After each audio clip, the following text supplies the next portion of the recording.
ഗോതമ്പാവ് ഉപയോഗിച്ചിട്ട് choco lava cake ഉണ്ടാക്കിയെടുക്കാം. അതിനായിട്ട് ഗോതമ്പാവ് 1 cup, baking soda 1 teaspoon, baking powder 1 teaspoon, cocoa powder 2 tablespoon, പഞ്ചസാര 3/4 കപ്പോളം ചേർത്ത് കൊടുക്കുക, ഓയിൽ 1 കപ്പ് ചേർത്ത് കൊടുക്കണം, പാല് 1.5 കപ്പോളം ചേർത്ത് കൊടുത്തിട്ട് കുറച്ച് കുറച്ചായി മിക്സി ജാറിലേക്ക് ചേർത്ത് കൊടുത്തിട്ട് അടിച്ചെടുക്കാം. ബീറ്റർ ഉണ്ടെങ്കിൽ ബീറ്റർ ഉപയോഗിച്ചിട്ട് ബീറ്റ് ചെയ്തെടുത്താൽ മാത്രം മതി.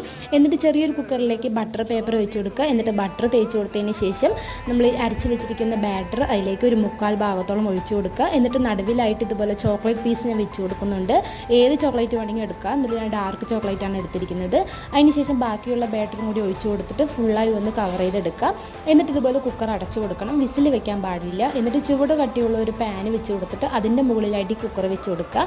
എന്നിട്ട് ഏകദേശം 45 to 50 മിനിറ്റോളം ബേക്ക് ചെയ്തെടുക്കുക. സൂപ്പറായിട്ട് തന്നെ ബേക്ക് ചെയ്ത് കിട്ടും. എന്നിട്ട് ഐസിങ് ഷുഗർ കൊണ്ട് ഡെക്കറേറ്റ് ചെയ്യുകയാണെങ്കിൽ നല്ല ടേസ്റ്റുള്ള ചോക്കോ ലാവ കേക്ക് തയ്യാറാകും. ഇതുപോലെ നിങ്ങൾ